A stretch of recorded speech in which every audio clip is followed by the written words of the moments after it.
Hello everyone. Madhya Pradesh land revenue code 1959, Madhya Pradesh भू राजस्व संहिता 1959, इसमें अभी तक के सभी अमेंडमेंट्स इंक्लूडेड हैं।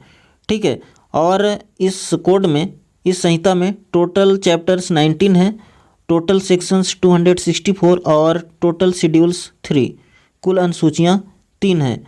लेसन 4 में हम लोग क्या पढ़ेंगे? लेसन 4 में सेक्शन 7 है ना। चैप्टर सेकंड चल रहा है, बोर्ड ऑफ रेवेन्यू, राजस्व मंडल के बारे में हम लोग पढ़ रहे हैं। पिछले लेसन में हमने सेक्शन 6 तक कवर कर लिया है। अब ज्यूरिसडिक्शन ऑफ बोर्ड, राजस्व मंडल का जो है, मंडल का अधिकारिता, ज्यूरिसडिक्शन है ना, अधिकार क्षेत्र के बारे में पढ़ेंगे। सेक्शन 8 में powers of superintendence of board, तो मंडल का जो अधीक्षण शक्तियाँ हैं उसके बारे में पढ़ेंगे। और section 9 exercise of jurisdiction by single members and benches, तो एक सदस्यीय और बहुसदस्यीय जो न्यायपीठ हैं उनके अधिकारिता का जो प्रयोग है उसके बारे में पढ़ेंगे। ठीक है।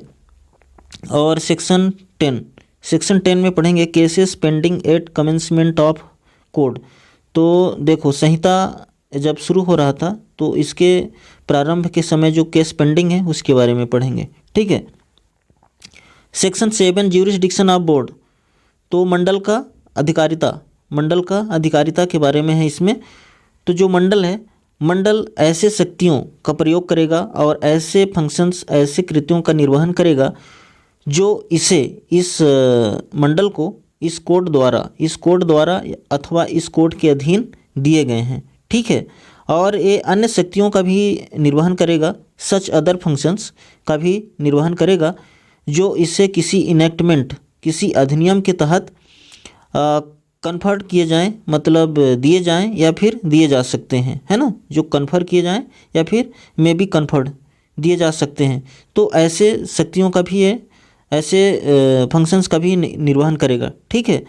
और या फिर ऐसे जो फंक्शंस हैं जो स्टेट गवर्नमेंट, राज्य सरकार अथवा केंद्र सरकार द्वारा नोटिफिकेशन जारी करके इस संबंध में स्पेसिफाई किया जाए, विनिर्दिष्ट किया जाए।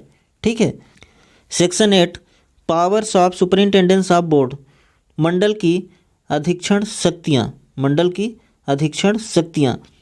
तो देखो, in respect of all matters, ये सभी मामले, ऐसे सभी मामले जो मंडल के अपीली अथवा रिविजनल ज्यूरिसडिक्शन, पुनरीक्षण अधिकारिता के अधीन हैं, और इन मामलों का जो प्राधिकारी, जो अथॉरिटीज़ इन मामलों के संबंध में कार्रवाई करते हैं, इन सभी प्राधिकारियों पर, अथॉरिटीज़ पर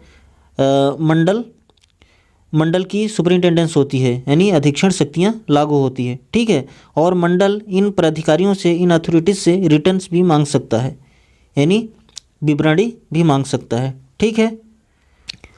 section 9 exercise of jurisdiction by single members and benches, एक सदस्यीय और बहुसदस्यीय न्यायपीठों द्वारा अधिकारिता का प्रयोग करना। ठीक है। मंडल में जो सदस्य होते हैं, है ना, मेंबर्स होते हैं, तो उनको मिलाकर क्या बनाया जाता है? बेंचेस, है ना। तो ये बेंचेस जो है ना, न्यायपीठ, ये न्यायपीठ 1 मेंबर का भी हो सकता है, यानी एक सदस्य हो सकते हैं, या फिर मोर मेंबर्स, बहुसदस्य भी हो सकते हैं। ठीक है। और मंडल जो है इन न्यायपीठों के लिए नियम बनाता है ना। क्या नियम बनाता है? मंडल ये नियम बनाता है कि जो बेंचेस न्यायपीठ हैं, तो मंडल की शक्तियों का, यानी पावर्स एंड फंक्शन, जो शक्तियां हैं मंडल की और फंक्शंस हैं, कार्य हैं, कृत्य हैं, उनका प्रयोग कैसे करेंगे, है ना। ये जो न्यायपीठ हैं, इन powers and functions of the board जो है, इसका प्रयोग कैसे करेंगे।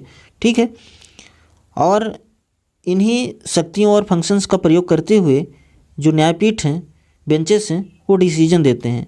जो भी डिसीजन देते हैं, ये डिसीजन बोर्ड के डिसीजन माने जाते हैं, यानी मंडल के निर्णय माने जाते हैं। ठीक है। क्लियर है।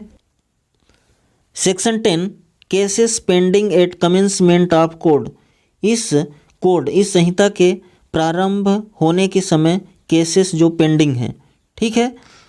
तो immediately before the coming into force of this code, इस कोड, इस संहिता के आने के ठीक पहले जो अपील्स, ऑल अपील्स, सभी अपील और एप्लीकेशंस फॉर रिवीजन, पुनरीक्षण के लिए जो आवेदन हैं, एंड अदर प्रोसीडिंग, और जो अन्य कार्रवाइयाँ हैं, और ये सभी pending before the existing board, जो विद्यमान मंडल के समक्ष पेंडिंग हैं यानी कि लंबित हैं, इन सभी अपील्स, एप्लीकेशंस और प्रोसीडिंग का सुनवाई कौन करेगा?